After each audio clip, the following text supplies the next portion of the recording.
Hello student, स्वागत है आप सभी का हमारे इस चैनल प्रमोद साइंस क्लासेस में। मेरे प्यारे बच्चों, इस वीडियो में हम सब क्लास 10 के जितने विद्यार्थी प्री बोर्ड का सामाजिक विज्ञान का पेपर देने वाले हैं, मेरे प्यारे बच्चों उनके लिए यह वीडियो बहुत ही इम्पोर्टेंट होने वाला है। मेरे प्यारे बच्चों, इस वीडियो में हम सब एक ऐसे प्री बोर्ड का पेपर का डिस्कशन करने वाले हैं जो हर स्कूल में आ रहा है और आपके भी स्कूल में आने का इसका 100% चांस है। मेरे प्यारे बच्चों, वीडियो को थोड़ा भी स्किप ना कीजिएगा, आप वीडियो को शुरू से अंत तक जरूर देखिएगा। मेरे प्यारे बच्चों, यहाँ पर देख सकते हैं कि जो पेपर का कोड है वो 825 BAS है। पेपर कोड याद रखिएगा मेरे पास, तो यही पेपर कोड आप सबके स्कूल में 100% आएगा। ठीक है, यहाँ पर देख सकते हैं यह स्कूल में आया हुआ पेपर है। ठीक है, तो मेरे प्यारे बच्चों, आप सभी को बता दूं कि आप सभी का जो पूर्णांक होने वाला है मेरे प्यारे बच्चों 70 नंबर का होने वाला है। और मेरे प्यारे बच्चों, आप सभी को जो समय मिलने वाला है प्री बोर्ड में वो 3 घंटे 15 मिनट मिलने वाला है। ठीक है, आइए हम सीधे क्वेश्चंस पर आते हैं। यहाँ पर आप सभी का खंड अ है। खंड अ में मेरे प्यारे बच्चों, यहाँ पर आप सभी का खंड अ स्टार्ट होता है।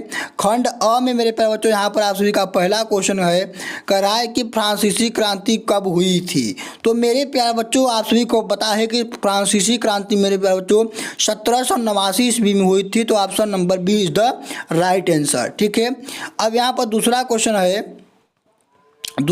कर रहा है, यहाँ पर कह रहा है कि जर्मनी के एकीकरण का जनक कौन था। ऑप्शन है मेरे प्यारे बच्चों नेपोलियन, बी है हिटलर, सी है बिस्मार्क और डी है मुसोलिनी। तो मेरे प्यारे बच्चों, जर्मनी के एकीकरण का जो जनक था वो कौन था, बिस्मार्क था। Option number C is the right answer. मेरे प्यारे बच्चों, पेपर बहुत ही इंपॉर्टेंट है आप सभी के प्री बोर्ड एग्जाम के लिए। यहाँ पर तीसरा क्वेश्चन है कि भारत का पहला लौह इस्पात संयंत्र कहाँ स्थित किया गया। तो मेरे प्यारे बच्चों, जो था ये कहाँ किया गया था, जमशेदपुर में किया गया था। कहाँ किया गया था, जमशेदपुर में। Option number C is the right answer. यहाँ पर मेरे प्यारे बच्चों चौथा वाला क्वेश्चन करा है कि अंतर्राष्ट्रीय विश्व बैंक की स्थापना कब की गई थी। तो मेरे प्यारे बच्चों 1944 ईस्वी में अंतर्राष्ट्रीय विश्व बैंक की स्थापना की गई थी। ठीक है, अब यहाँ पर पांचवा वाला क्वेश्चन है मेरे प्यारे बच्चों कि विश्व में आर्थिक महामंदी कब आई थी। तो मेरे प्यारे बच्चों कब आई थी, 1929 ईस्वी में। Option number B is the right answer. मेरे प्यारे बच्चों, आप सभी के लिए इतना मेहनत किया जा रहा है, आप सभी चैनल को सब्सक्राइब करके जरूर रखिएगा। इसी तरह हम प्री बोर्ड के साथ सभी के सभी विषयों का मॉडल पेपर जो प्री बोर्ड का पेपर जो हल कराने वाले हैं, तो वीडियो को चैनल को सब्सक्राइब जरूर करिएगा। ठीक है, छठवां वाला क्वेश्चन है कि कार्यनला किस देश से संबंधित है। तो मेरे प्यारे बच्चों, कार्यनला जो है वो क्या है, ब्रिटेन से संबंधित है। Option number D is the right answer. छठवां वाला क्वेश्चन है मेरे प्यारे बच्चों, यहाँ पर करा है छठवां वाला क्वेश्चन कि हिंदी है क्या है मेरे प्यारे। ऑप्शन है राजभाषा, बी है राष्ट्रभाषा, सी है राजभाषा और मेरे प्यारे बच्चों डी है क्षेत्रीय भाषा। तो मेरे पास बच्चों जो हिंदी है ये एक राजभाषा है। ठीक है, जो कि उत्तर प्रदेश मतलब की क्या है, राजभाषा है। तो option number A is the right answer. आठवां वाला क्वेश्चन कर रहा है यहाँ पर कि जनसंघ की स्थापना हुई थी। तो मेरे प्यारे बच्चों, जनसंघ की स्थापना 1951 ईस्वी में हुई थी। Option number A is the right answer. पूरे पेपर को आप सब हल करके अपने प्री बोर्ड में जरूर जाइएगा, सेम यही पेपर आप सभी के प्री बोर्ड में आएगा। ठीक है, नौवां वाला क्वेश्चन है कि निम्नलिखित में से किसका संबंध लोकतंत्र से नहीं है। तो मेरे प्यारे बच्चों, उत्तरदायी शासन का जो संबंध है वो लोकतंत्र से नहीं है। Option number C is the right answer. 10वां वाला क्वेश्चन करा है मेरे प्यारे बच्चों कि भारत के संविधान में महिलाओं के लिए आरक्षण की व्यवस्था है। तो मेरे प्यारे बच्चों ऑप्शन नंबर डी जो है स्थानीय संस्थाओं में। ठीक है, यानी स्थानीय संस्थाओं में भारत के संविधान में महिलाओं के लिए आरक्षण की व्यवस्था है। ठीक है, option number D is the right answer. यहाँ पर 11वां वाला क्वेश्चन है मेरे प्यारे बच्चों कि निम्न में से कौन सा आर्थिक विकास का लक्ष्य है। तो मेरे प्यारे बच्चों ऑप्शन है यहाँ पर रोजगार, बी है उद्योग में वृद्धि, सी है लोकतंत्र स्वतंत्रता और डी है इनमें से सभी। तो मेरे प्यारे बच्चों ये सभी क्या है, लोकतंत्र का यानी आर्थिक विकास का लक्ष्य है। तो इसका जो राइट आंसर है मेरे प्यारे बच्चों option number D is the right answer. ठीक है, यहाँ पर 12वां वाला क्वेश्चन है, कह रहा है कि तृतीयक क्षेत्र का व्यवसाय है। तो मेरे प्यारे बच्चों तृतीयक क्षेत्र का जो व्यवसाय है वो बैंकिंग है। तो option number A is the right answer. ठीक है, यहाँ पर 13वां वाला क्वेश्चन कह रहा है मेरे प्यारे बच्चों कि निम्न में से कौन अनौपचारिक साख को नियंत्रित करता है। तो मेरे प्यारे बच्चों, ना ही आरबीआई करता है नियंत्रण, ना ही वित्त मंत्री करता है, ना ही कर्जदार करता है। इसका मतलब मेरे प्यारे बच्चों, इसका जो राइट आंसर है ऑप्शन नंबर डी है, इनमें से कोई नहीं। ठीक है। यहाँ पर 14वां वाला क्वेश्चन है मेरे प्यारे बच्चों कि निम्न में से कौन अंतर्राष्ट्रीय व्यापार का अवरोधक है। तो मेरे प्यारे बच्चों, जो आयात कर है ये भी अंतर्राष्ट्रीय व्यापार का रोधक है, और घरेलू व्यापार को संरक्षण ये भी क्या है, अंतर्राष्ट्रीय व्यापार का रोधक है। तो इसका जो राइट आंसर है ऑप्शन नंबर सी यानी ए बी दोनों इसका राइट आंसर है। ठीक है। यहाँ पर 15 वाला क्वेश्चन कर रहा है कि उपभोक्ता के शोषण का एक रूप है। ऑप्शन है मेरे प्यारे बच्चों मिलावटी वस्तु, बी है अनुचित कीमत लेना, सी है कम वजन तोड़ना। तो मेरे प्यारे बच्चों, ये सभी जो है उपभोक्ता के शोषण का एक रूप है। तो इसका जो राइट आंसर है ऑप्शन नंबर डी है। ठीक है। यहाँ पर 16 वाला क्वेश्चन कर रहा है कि संपूर्ण उत्तरदायी मैदान बना है। तो मेरे प्यारे बच्चों, जलोढ़ मिट्टी से जो है संपूर्ण उत्तरदायी मैदान बना है। Option number A is the right answer. यहाँ पर मेरे प्यारे बच्चों 17 वाला क्वेश्चन कह रहा है कि निम्नलिखित में से कौन वन संसाधनों के सिकुड़ने का कारण नहीं है। ऑप्शन है मेरे प्यारे बच्चों कृषि क्षेत्रफल में वृद्धि, बी है वरज वानिकी में वृद्धि, सी है खनन क्रियाओं में वृद्धि, डी है आंतरिक वनों का विस्तार। तो मेरे प्यारे बच्चों, जो ये आरक्षित वनों का जो विस्तार है, इसके द्वारा क्या होता है मेरे प्यारे बच्चों, वनों में सिकुड़न नहीं आती है। तो ये क्या है, वनों के संसाधनों के सिकुड़ने का कारण नहीं है। तो ऑप्शन नंबर डी क्या है मेरे प्यारे बच्चों, इसमें राइट ऑप्शन है। यहाँ पर 18 वाला क्वेश्चन कह रहा है कि निम्नलिखित में से कौन भारत में रोपण फसल का उदाहरण नहीं है। तो ऑप्शन है मेरे पास जो गन्ना, बी है केला, सी है धान, डी है कॉफ़ी। रोपण का मतलब होता है मतलब कि रोपने वाला। ठीक है। जिस प्रकार से धान रोपा जाता है।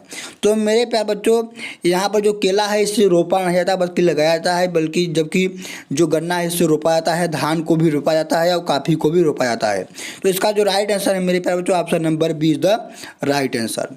यहाँ पर 19 वाला क्वेश्चन कर रहा है कि निम्नलिखित में कौन खनिज उद्योग है। अब यहाँ है मेरे पास चीनी उद्योग, बी है पेट्रोल रसायन उद्योग, या फिर सी ए बी दोनों, या फिर इनमें से कोई नहीं। तो मेरे प्यारे बच्चों, यहाँ पर जो पेट्रोल रसायन उद्योग है ये क्या है, खनिज उद्योग। ये क्या है, खनिजों से निकाला गया है। जो पेट्रोल है ये खनिजों से निकाला गया है। ठीक है। अब यहाँ पर मेरे प्यारे बच्चों 20 वाला क्वेश्चन कर रहा है कि स्वर्णिम चतुर्भुज योजना से संबंधित है। ऑप्शन है मेरे प्यारे बच्चों स्वर्ग खनन से, बी है महाराज विकास से, सी है रेल परिवहन के विकास से, डी है बाघों के संरक्षण से। तो मेरे प्यारे बच्चों इसका जो राइट आंसर है वो क्या है, स्वर्ण के खनन से। ठीक है। तो इसका जो राइट आंसर है option number A is the right answer. अब आते हैं मेरे प्यारे बच्चों हम लोग खंड ब में यहाँ पर पहला क्वेश्चन कर रहा है कि भारत की आर्थिक तथा राजनीतिक स्थिति पर प्रथम विश्व के प्रभावों का उल्लेख कीजिए। मेरे प्यारे बच्चों इन सभी क्वेश्चंस को आप लोग जरूर तैयार करके जाइएगा। यही क्वेश्चन आप सभी के प्री बोर्ड में पूछा जाएगा।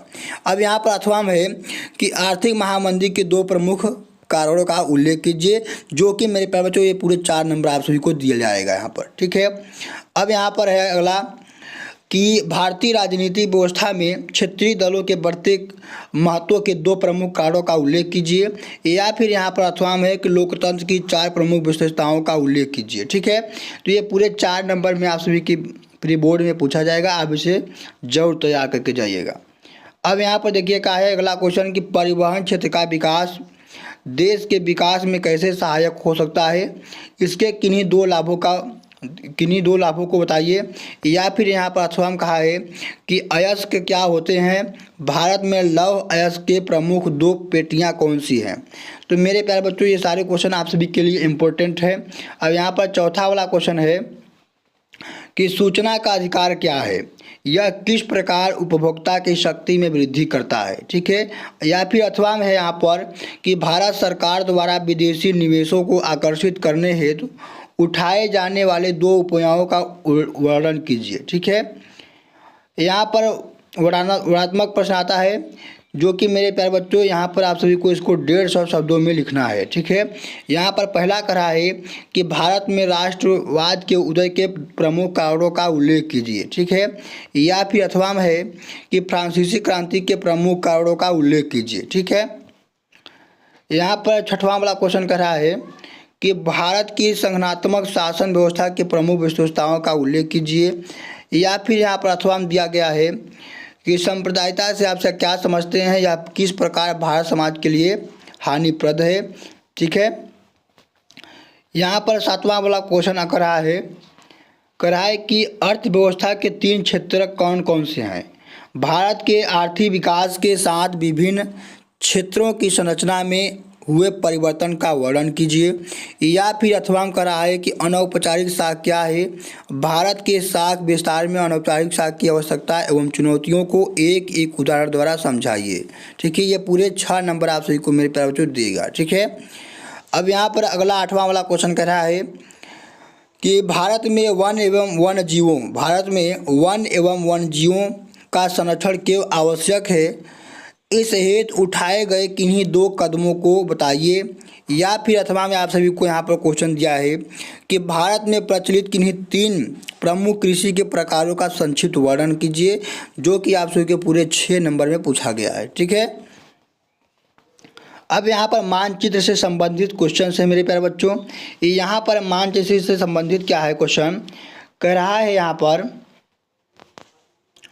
कह रहा है कि निम्नलिखित स्थानों को भारत के दिए गए रेखा चित्र में इस चिन्हों द्वारा नाम सही दर्शाइए। सही नाम तथा सही अंकन के लिए आधा नंबर निर्धारित किए गए हैं। जैसे मेरे प्यारे बच्चों यहाँ पर कह रहा है कि वह स्थान जहाँ पूर्ण राज्य की मांग का प्रस्ताव पराजित हुआ, तो मेरे प्यारे बच्चों वह स्थान कौन सा है, वो स्थान कौन सा है मेरे बच्चों, लाहौर है। कौन सा स्थान है, लाहौर है। ठीक है, यहाँ पर दूसरा वाला क्वेश्चन कहा है कि वह स्थान जहां दिसंबर 1920 में कांग्रेस का अधिवेशन हुआ, तो मेरे प्यारे बच्चों वह स्थान कौन सा है, नागपुर। कौन सा स्थान है, नागपुर में क्या हुआ था, 1920 ईस्वी में कांग्रेस का अधिवेशन हुआ था। अगला क्वेश्चन यहाँ पर है कि वह जनपद जहाँ जलियांवाला बाग हत्याकांड हुआ था, तो मेरे प्यारे बच्चों वो कौन सा जनपद है, तो अमृतसर है। पंजाब का अमृतसर में क्या हुआ था, जलियांवाला बाग कांड हुआ था। ठीक है, 5वां क्वेश्चन है कि वह स्थान जहां आनंद भवन स्थित है, तो मेरे प्यारे बच्चों प्रयागराज में क्या है, आप सभी का आनंद भवन स्थित है। ठीक है, 5वां वाला क्वेश्चन है कि वह स्थान जहां सूती मिल श्रमिकों को पहला सत्याग्रह दिया गया, तो मेरे प्यारे बच्चों गुजरात के अहमदाबाद में किया गया था। ठीक है, अब यहाँ पर आप सभी का दूसरा क्वेश्चन है, इस तरीके से आप सभी को यहाँ पर दर्शाना है। ठीक है, यहाँ पर क्या करना है, आप सभी का अगला क्वेश्चन है सेम वही पहला क्वेश्चन यहाँ पर भी है मेरे प्यारे बच्चों। यहाँ पर अब आगे आते हैं, कर रहा है यहाँ पर कि पहला क्वेश्चन है कि पश्चिम भारत में स्थित एक सॉफ्टवेयर टेक्नोलॉजी पार्क का नाम लिखिए। तो मेरे प्यारे बच्चों लिखेंगे कि पूरे सॉफ्टवेयर टेक्नोलॉजी पार्क। ठीक है, ये पार्क मेरे प्यारे बच्चों महाराष्ट्र में स्थित है। ठीक है, दूसरा क्वेश्चन है कि पूर्वी भारत में स्थित एक लोहा और इस्पात संयंत्र का नाम लिखिए। तो लिखेंगे मेरे प्यारे बच्चों कि जमशेदपुर लौह एवं इस्पात संयंत्र। ठीक है, जिसपे मेरे प्यारे बच्चों आप सभी को 1 नंबर दिलाएगा। ठीक है, तीसरा क्वेश्चन है कि दक्षिण भारत में स्थित एक तापीय ऊर्जा संयंत्र का नाम लिखिए। तो मेरे प्यारे बच्चों लिखेंगे कि नवेली तापीय विद्युत संयंत्र। ठीक है, अगला क्वेश्चन यहाँ पर है कि छत्तीसगढ़ राज्य की राजधानी क्या है। तो मेरे प्यारे बच्चों छत्तीसगढ़ राज्य की राजधानी रायपुर है। कहाँ है, रायपुर में है। अब आगे यहाँ पर क्वेश्चन है कि पूर्वी भारत में स्थित एक अंतर्राष्ट्रीय हवाई पतन का नाम लिखिए। तो लिखेंगे मेरे प्यारे बच्चों नेताजी सुभाष चंद्र बोस अंतर्राष्ट्रीय हवाई अड्डा, जो मेरे प्यारे बच्चों कोलकाता में स्थित है। ठीक है, इस तरीके से मेरे प्यारे बच्चों पूरे पेपर को मैंने हल करा दिया। यदि आप इसका PDF पाना चाहते हैं तो आप मेरे टेलीग्राम चैनल पर चले जाइए, वहाँ पर आप सभी को इसका पूरा PDF मिल जाएगा। इस पेपर के PDF को डाउनलोड करके आप पेपर को अच्छी तरीके से हल करके अपने प्री बोर्ड में जरूर जाइएगा। सेम यही पेपर मेरे प्यारे बच्चों आपके प्री बोर्ड में आने वाला है। तो धन्यवाद मेरे प्यारे बच्चों, मिलता हूं अगले वीडियो में एक नए टॉपिक के साथ।